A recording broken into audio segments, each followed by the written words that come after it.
is probably the most polarising matchup that we've had in the UFC for a long time, because a lot of people are completely writing Justin Gaethje off, but there's actually a decent amount of people who think Gaethje's got a chance here, and I'm just going to give my 2 cents for whatever it's worth, because Justin Gaethje, there's been a pattern in his fights. Yeah, people say he hasn't got crazy finishing potential, but that is true, yeah.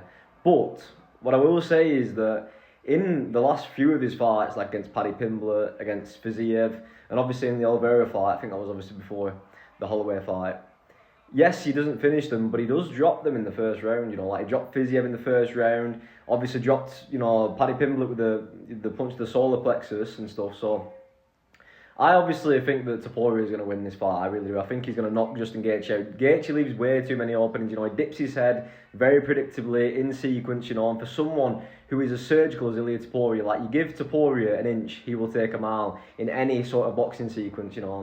But I think it could be a case of who gets to who first, because obviously we've seen Topuria get dropped in the past, and like I said, this is definitely, out of all of Topuria's opponents, Gaethje's probably got one of the most finishing potential. Like obviously I'd put his power, similar to Oliveira, and Oliveira did sting, Topuria a couple of times and stuff.